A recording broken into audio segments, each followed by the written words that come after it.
Hey, what's happening, y'all? Let's get to it once again. So, Avtandil Khurtzidse brutally knocks out Tommy Langford in the fifth round with a left hook.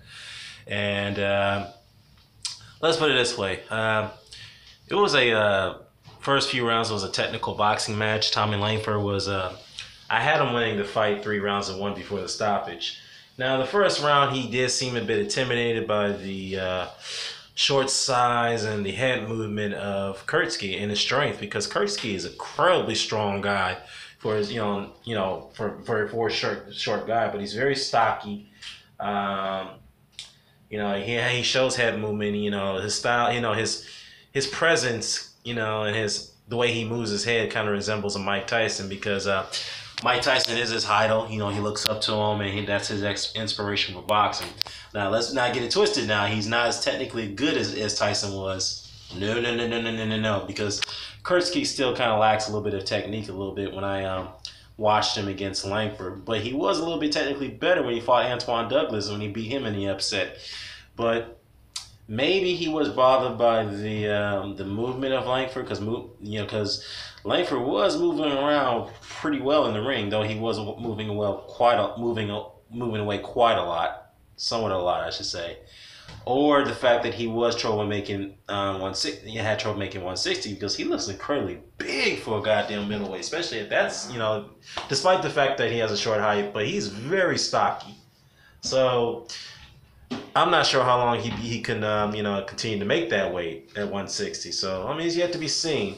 But anyhow, the only thing about Tommy is that he just really had somewhat trouble finding the range against this guy, because he constantly moves his head.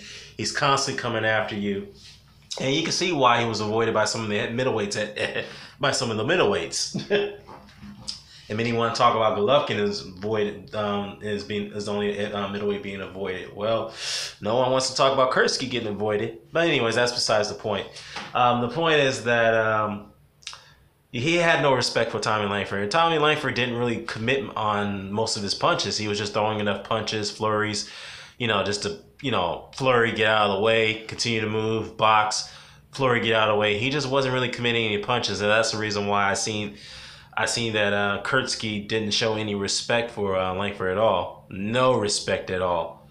It's good to note. It's worth noting that Andre Rozier is also his trainer, who also trains Danny Jacobs. And what I learned is that Khurtzidse was the sparring partner of Danny Jacobs to get him prepared for the Golovkin fight. So now that Khurtzidse has knocked out Langford, he is now the WBO interim middleweight champion. He is not the legitimate world champion, so I won't count that. But he is the mandatory challenger now to Billy Joe Saunders' title. And after the fight, the post-fight, I know Billy Joe Saunders was there, and he had said some things about Khurtzidse. Pretty much, I'm not impressed. The guy doesn't have no technique, which is true. He lacks a little bit of technique. If Tommy would have been able to move, been on his feet a bit more, he would be able to, outbox him and won the fight. But he got caught. And Andre Rozier went after Billy Joe Saunders in that press conference. He said something here. I'm only paraphrasing. He told him, like, dude, how can you be the world champion if you're not defending your title? You're not even fighting. You're out of shape. You're blown up. And because Saunders did look like he was out of shape again, dude. This dude doesn't seem like he has the discipline of a fighter, of a world class fighter, of a champion, because it seems like he's not enthusiastic sometimes. He's out of shape. He's been able to, hold on to that title without defending it against a mandatory. So it's like, what in the world? He only made one title defense after almost more than a year and a half, almost 2 years before he won it from Andy Lee. Looked terrible in that fight. So it's like, anyhow, Andre Rozier brought that up. Saunders didn't take that kindly. He went into a tirade. He went after Khurtzidse and called him a wanker.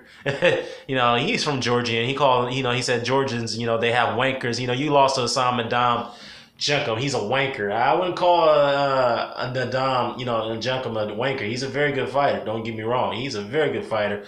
So if Saunders ever fought Junkum, I don't think he'd be able to beat him. So anyhow, it's no shame to lose to Hassan Nadam. So let's be real. There's no shame of losing to that guy. And of course, Khurtzidse lost him. But anyways, yeah, it was a It was a very interesting press conference. I'll leave a link to the article below. I mean, the post fight press conference when it was almost resulted to a brawl.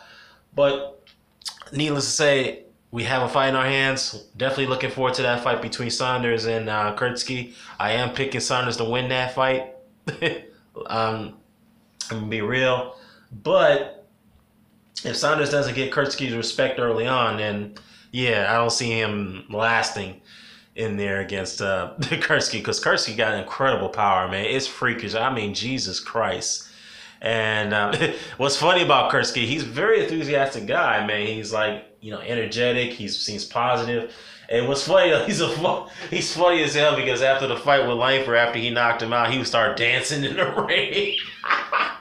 And then, he was talking shit to Saunders, too. He doesn't really speak English. His English is not very good, but, he called him a little girl. He's like, calm down, little girl. Calm down, little girl. But, yeah, I mean, let me know what your thoughts about this. How do you see Khurtzidse do against Billy Joe Saunders? Yeah, and how do you think Billy Joe Saunders would do against him? So let me know what your thoughts are. I'm out. Peace.